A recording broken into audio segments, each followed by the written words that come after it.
Hello everyone, welcome back to the Road to Cheltenham, our weekly preview show of the greatest week in the calendar. It is, of course, Prestbury Park in 4 weeks' time, and we've got lots to look back on over the weekend. Joining me in the studio, I was hoping to book a table with the missus today, but it's you two instead. Where did it all go wrong? It's Martin Dixon of Racing TV and radio DJ Joel Ross with us in the studio. Welcome along, lads. It's been another informative weekend, hasn't it? It has. Yeah, no, it's been really good. I was at Newbury Saturday, loved it. It was great, and we're going to talk about Bravemansgame. I thought he was class in the handicap. 159. It takes some doing to defy that weight and give it away to some promising horses like he did on Saturday. Yeah, again, a brilliant weekend. We did the punter's guide on Friday, and we were nearly going to Barbados. We put up that wishing and hoping at 22-1, got chinned, and in a double, each way double with I Like to Move It. So we were nearly off to Barbados. Well, it was 12-1. Still not bad. Still not bad returns for you for your each way money. When you're putting up a 12-year-old who's won at Aintree in a veterans chase, and I'm like, yeah, have a little go on that. You might think I'm mad. Okay, we'll see what you got later on in the show for your charity bet as well. In the meantime, though, of course, we have got market movers to go through, so let's check those out for you. We've got Bravemansgame, we already mentioned that one, now 9-4 from 7-2 for the Brown Advisory after winning the first at Newbury on Saturday for Paul Nicholls. There you can see Funambule Sivola for the Champion Chase, now 14-1 from 33-1, having won the Game Spirit Chase at Newbury for Venetia Williams, who's flying this season. Edwardstone, now the favourite at 15-8 from 3-1 for the Arkle. That was after winning the Kingmaker, of course, at Warwick for Alan King. And Brazil, now 6-1 from 16-1 for the Fred Winter, after hacking up at Naas over the weekend as well. But Martin, let's start with Bravemansgame. I know he was a real eye catcher for you, a big effort under a huge weight,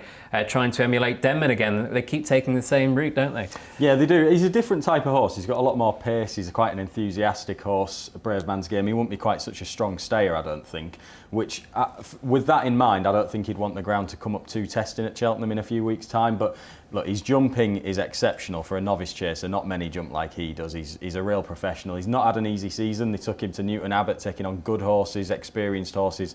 First time out, he dealt with that fine, and he's dealt with everything fine, really, over fences. He's not turned a hair to win any of his races. And although he got beaten at Cheltenham last season, which people will look back to and refer to, he's much better over fences, I think, than he ever was over hurdles. And I think, his ratings are telling you that already. So his form stands up, his jumping stands up. And as long as the ground isn't too testing, I think he's going to go to Cheltenham with a massive chance. Joe, were you as impressed? Yeah, absolutely. I'm a massive fan of Denman, so much so that my son's middle name is Denman, which I tried to get that through. Is that true? Yeah, it's 100% true. Yeah, 100% true. How did you get away with that? Well, I couldn't have his first name, so it was like, Denman's a cool name, isn't it? It's like, never mentioned in the house. No, at the weekend, with Nicholls being so out of form as well, Pat's Fancy was second. Any other day of the week with Nicholls in form would have picked up these and carried them, and he did. He did with over a stone or just beautiful, really, really good. 9-4 is still a cracking price, but is he going to do it at the Cheltenham Festival? Well, this is the thing. You've got the Irish to contend with, Galopin Des Champs, Bob Ollinger's still in the market as well. So yeah, I think, look, realistically, and we'll say this about a few of these, there's not much point in getting involved now, really, because you'll end up with getting bigger prices on the week. Other horses will get back, there'll be boosts, there'll be pushes, there'll be, etc. going on all the way through Cheltenham week. So for the shorter price ones in particular, you're better off just saving your money for now, waiting until you've got the final fields, looking at what the conditions are, and then playing. Because taking 9-4 about him now, unless there's a non-runner, unless Galopin Des Champs doesn't end up going because he gets injured or something like that, realistically, you're going to be looking at either a similar price or maybe a bigger price on the week. That is the beauty, of course, of non-runner no bet, which we are now on all Cheltenham races across the 4 days. Right, let's move on to the Game Spirit, shall we? Funambule Sivola making all in that race for Venetia Williams, who Joel, I mentioned, is in brilliant form, can do nothing wrong at the moment. Maybe the Champion Chase, 14-1 now from 33s. Yeah, I think the ride has to go down as a massive plus. I mean, everybody now is getting a bit jiggy about Charlie Deutsch over fences especially. And I think that in post-break that he had has really done him the world of good. He seems like a brilliant talker. He's so good. He was brilliant at this. 14-1 still, a little bit skinny, do you not think? Well, you got Shishkin and Nergamine to bump into. So there you go. So there's two. So we're playing for third place, aren't we? unless Chacun Bessoir turns up, and then we're playing for fourth. And if we've got to push him that day, really, really nice horse, but nowhere in that sphere, in my opinion. Yeah, Shishkin beat him up easily enough without being at his best at Aintree last year. As well as that, bear in mind, Funambule went to Cheltenham on New Year's Day and he got beaten there in nothing like the Champion Chase, and he didn't perform. Yeah. I think he's a better horse on a flat track. You look where he's won and produced his best performances: Newbury, Doncaster, Aintree last season when he was second to Shishkin. I'm not sure Cheltenham's his track. I mean, if you see him in the paddock, he's only a little horse, and Cheltenham's undulations, big fences, I think too much for him. So not of any interest to me, even from an each-way point of view. I don't know. No interest to me, but I thought it was a cracking ride, give it where it's due. I thought it was an absolutely brilliant ride, and that was his day. Yeah, Shishkin 8-11 now, favourite, of course, for that one in March. Right, let's move on to the Denman Chase now. Eldorado Allen winning it at 6-1 for Colin Tizard over the weekend. Don't forget, he was a big price second in the Arkle behind Shishkin last year. Surely Ryanair bound this time, Martin, were 12-1 for that. Yeah, look, he's a horse that's in consistent form and probably the best form of his life. He was good on Saturday, stays well, but his only entry at the Cheltenham Festival is the Ryanair. It was 3 miles first time over that trip at Newbury on Saturday, but the Ryanair is the right race for him at the Cheltenham Festival. He ran well at the meeting last season. He's run well at the track a couple of times. He's holding his form well. He will have an each-way chance. That's about it. He would need to improve an awful lot more to beat such as an Allaho if he was on his game. But he's consistently shown his form, at least this season. Yeah, Joel, going to look at the Ryanair in more detail a little bit later on. I know you have one for that, but just on Eldorado Allen? Yeah, it's one of my 6 anti-posts. I got my 40-1 in my little private book. Never touched this. This is all the losers. I put, we'll definitely run here. But I'm going to change my mind now. I think he goes Gold Cup. Do you? I think when... Supplements it. But yeah, 30 grand, isn't it? 30 grand, that's now when you talk about the owner. Look who the trainer is. Yeah, look who the trainer is. Look who the trainer is. And the jockey comes off and says, this is a Gold Cup horse. Translated next year, maybe. Yeah, translated, Brendan Powell would like a little go at the Cheltenham Gold Cup, but I can really, really see that happening. I don't want to, rip up my 40-1 ticket, but 30 grand to that owner, doubt. The other way of looking at that, I mean, I don't personally think he's ready for a No, I don't. We're 25-1, by the way, for that. If they do that, they might look at it and think the Gold Cup is more winnable, more open, because if Allaho turns up and does what he did last year, Eldorado Allen won't beat him. You might look at the Gold Cup picture and think, well, Applutard did get beaten last time out, Minella Indo. It's a comedy Gold Cup as well this year, isn't it? Every week there's something else coming in there. Yeah. Where did Galvin come from? And it's like, well, it's really open this year. Yeah, given the Tizard factor and what the jockeys said, it's not impossible that he does. But as it stands at the moment, his only entry for the festival is the Ryanair, which means it was never on their mind that he could be a Gold Cup horse a couple of weeks ago. Okay, speaking of a couple of others in that race, the Denman, Royal Pagaille staying on as always in second, 20-1 for the Gold Cup, Joel. And Clenda's Obeaux only third. Where does he go now? I don't know. Aintree? Blinkers and Aintree, Paul Nichols was saying afterwards. I think they're probably going to put some blinkers on him and some more severe headgear, try and liven him up like it did last year when they went for cheek pieces. Youngest in the field there, but he looks on the downgrade, and you've got to look at the stable form as well. Royal Pagaille again did nothing wrong. Maybe he wanted a little bit more soft. You know what I'm thinking. And again, I think it was a really good ride from Brendan Powell. I think it was 3 out when he was waiting for the gap, went up the inside, wandering around after the last as well. I don't think he was tired. I think he was just looking for company. I think he had a lot left at the end. I must admit, I'd be more positive about Royal Pagaille's effort, even though he got beat with regard to the Gold Cup, than I would be Eldorado Allen, because Saturday's race, small field, no gallop, Powell dictated, and he did him for speed, really. Yeah. Royal Pagaille's a proper stayer. I wasn't given the full treatment, after it's beaten, because there's no point. No, and he just kept on plugging away at one pace, really. But we know that he's a proper stayer. Yeah. My big query with Royal Pagaille is whether or not he really handles Cheltenham as a track, because he was never going a yard in last year's Gold Cup. Now, he did come back with a severe cut, I think, on his leg, which caused him quite a bit of a problem, and connections think that was part of the reason why he didn't perform at last year's festival, but he's still got to go there and prove himself on that track. Okay, well, as I say, 20-1 if you do fancy him for the big one. Right, let's talk about the Betfair hurdle at the weekend as well, the big betting racer. Glory and Fortune winning it in a photo from I Like to Move It. Tom Lacey joked beforehand it was a prep run for them beating Honeysuckle. He was right to be confident in the end. Why did you go, ugh? I Like to Move It was set up for that race. Talking out your pocket again? Yeah, I'm talking, it's right down there. There we are, 20-1 as well, into 12s. Was that you moving it? That was me moving it, yeah. My extra 50p's were going on there. I was in Denman's little money box. I mean, Stan Shepherd's having a great year. A really good year. He's spoilt so many parties so far this year, including my kid's birthday party. So what price? 66 to 1? Yeah, unmoved after that. Yeah. In the market. So. No, and I like to move it also. Hasn't changed. 40 to 1 for the Supreme. That surprises me, to be honest. I think that told us a lot more about how I like to move it than I'd seen from him before. He'd won a couple of small field races. And okay, you fancied him. I mean, was it 3 really quick wins, and then there was that comedy race? Is it John Bond one where he went off from the front in a comedy pace? But the races that he'd won, I personally would have looked at and think, well, no time. He got an easy time of things in front, didn't really have a lot to beat, and hasn't necessarily achieved an awful lot. Going and doing it in a Saturday handicap, big field, competitive environment tells us a lot more about him than he'd done, in my opinion, before Saturday. It was trainer stats for me. It was the whole thing about Sam and Nigel Twiston-Davis just on looking at that race and going, it's a very similar route, and going, I've got one here for you. I nearly had it. Yeah, well, after Saturday, he'll be up into the 140s with his mark, because he finished second in the Betfair hurdle off 138. They're going to put him up £4 or £5.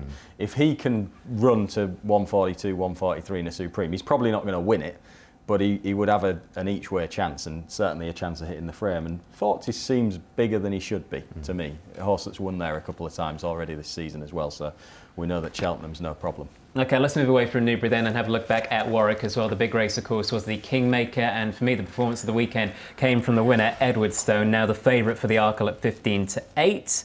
I know you were taken by that as well. Yeah, it's hard not to be, really. He doesn't put a foot wrong. He's a proper professional, isn't he? He's a little bit older than some novice chasers, and maybe that's helping him out, but his jumping's been A1 all the way through the season, and he does everything right. He tries hard. He handles any ground, really. He's won on soft ground. He's won on good ground.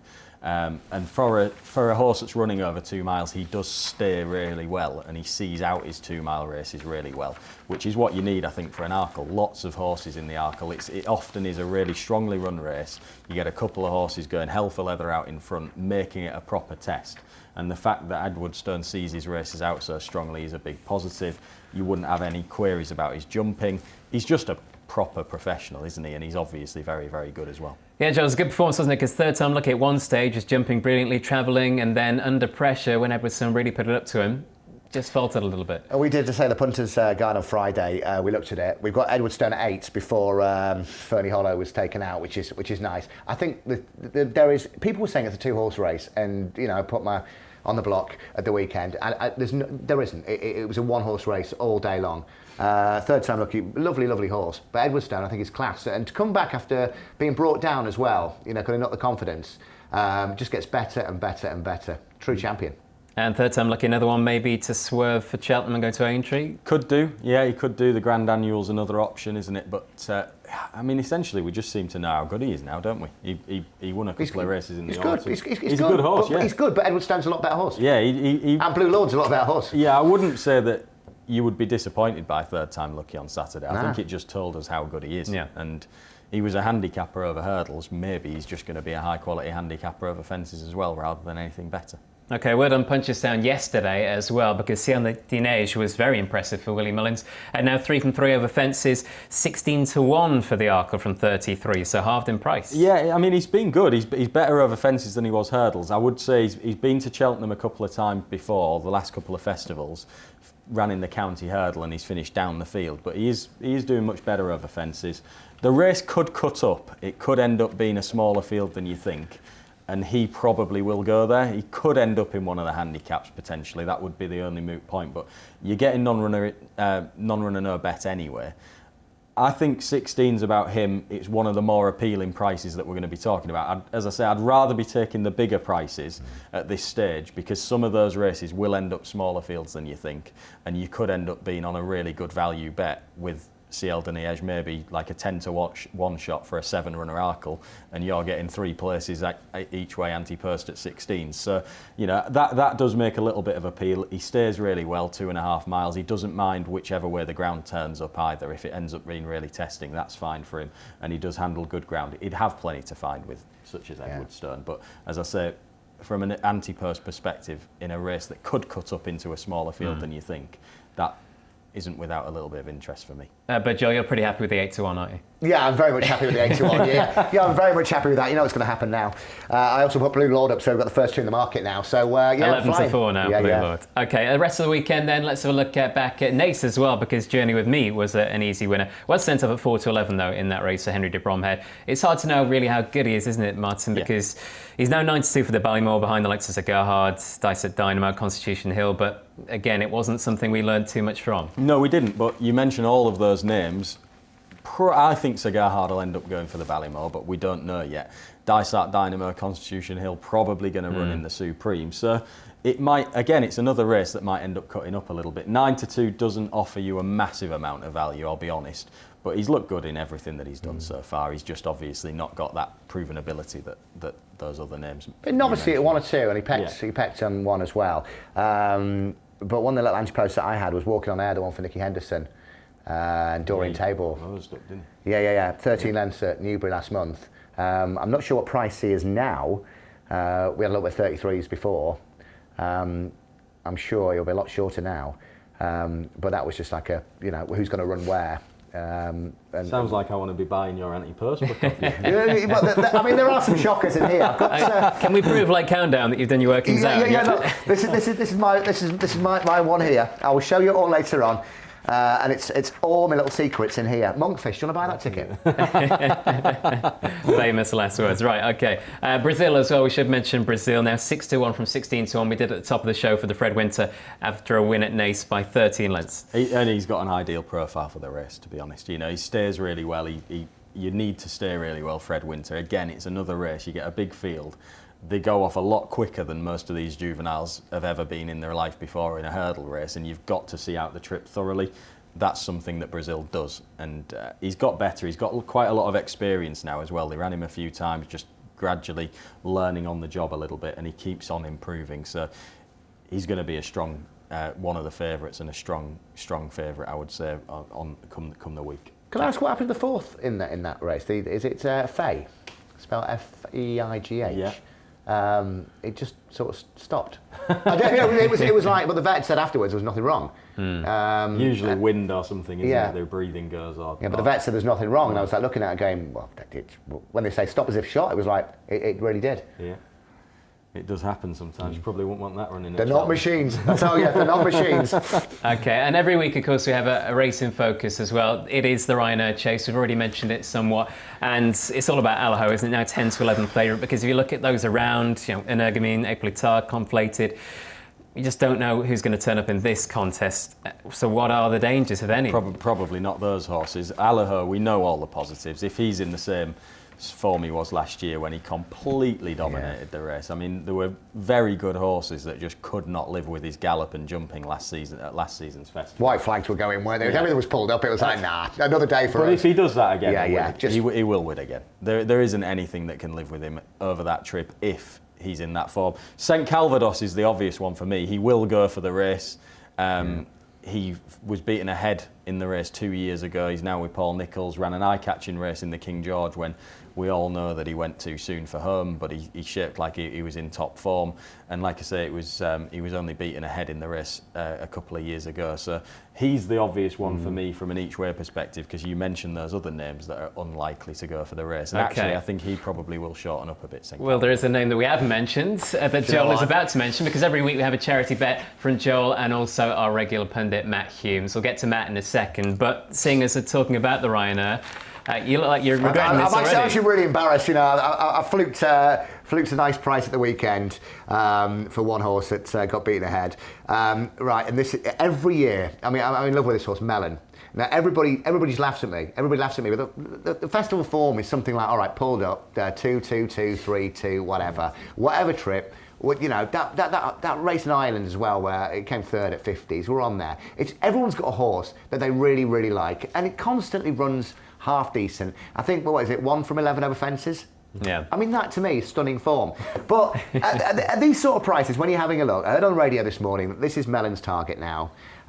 So it was cut from 50s or 66s or whatever it was. I think the charity bet this week for me, 50 quid each way, Melon for the Ryanair.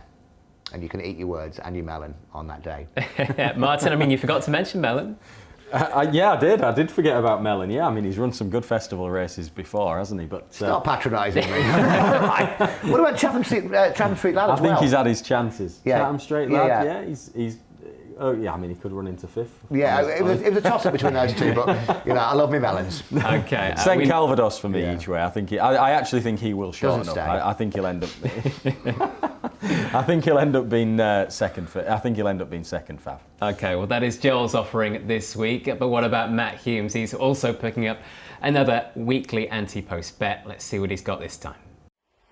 Hello, yes, I'm just having a couple of days away to recharge the battery, ready for the real run-up to the Cheltenham Festival. So my charity bet is coming to you from North Wales this weekend, where it's quite grey skies really, but hopefully we've much brighter skies by the time we get to the first day of the festival. And in particular for the Mayor's Hurdle, where I'm going to put up with my charity bet this week, Martello Sky for Lucy Wadden. Now, her 6-year-old has certainly improved again this season. She was a useful novice. She was 8th in the Mayor's Novice over 2 miles here at last year's festival. She was a useful performer as well.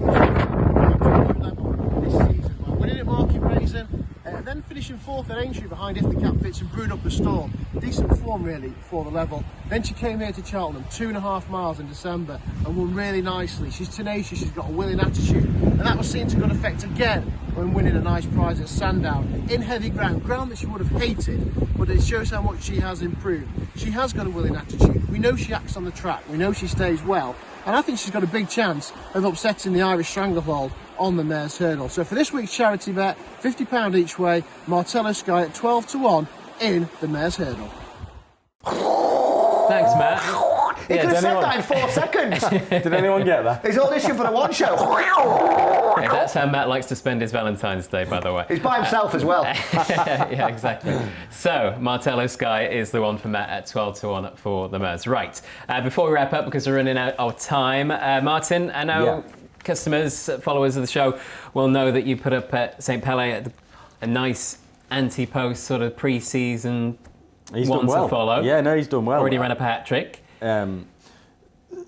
Festival handicaps, you've got to be a little bit careful about getting involved in them at this early, because some of the prices, will go out rather than come in. But I do think that Torn and Frayed is of interest for the Paddy Power Play. It's on the Thursday. He won on Trials Day. He's been put up at £8 for that. I was really impressed with him Trials Day. He got a lead. He didn't look like he was going to win 2 out, but he ended up really powering up the hill. And Cheltenham clearly is a track that suits him. He enjoys that hill and the climb to the line. I think an £8 rise for his win on Trials Day is very fair. And the Paddy Power Play is the race that he will go for, I think, on the Thursday the 17th. Okay, and Joel's been writing that in his book, so next time that we're on and you didn't watch the show, he'll be saying that came from here. Do you know what? That one, can I mention one as well? I think I've said it to you before. Drop the Anchor, which is an aptly named horse, to be fair, one of JP's. Very eye-catching 5th last time out. Wherever that goes at Cheltenham, it will be carrying my weight of money, and this time, hopefully, it'll be off. Okay, good stuff. Right, time to wrap up then and look ahead to the weekend. Of course, next week we'll be back with a look back at the Ascot Chase. We've got trials at Haydock and Gorham Park as well. So again, it's another weekend to look forward to. We're starting to get perhaps a bit too close now to learn much about Cheltenham. But 4 weeks away, it's getting exciting. It is, yeah, no, it's 4 weeks, isn't it? And it comes around quickly. Like I say, eyes a little bit on the weather forecast as well. I wouldn't be surprised. We've had pretty dry ground all the way through the winter. I wouldn't be surprised if we ended up with quite a soft ground festival this year. Okay. Phoenicia's hoping. Yeah. Royal Pagaille. Yeah, come on. She's been in brilliant form, hasn't she? Right, that's a wrap then for this week's Road to Cheltenham. The key thing to remember is, of course, we are non-runner, no bet on all 28 races at the festival, which is just 4 weeks away. We cannot wait. We'll see you next time.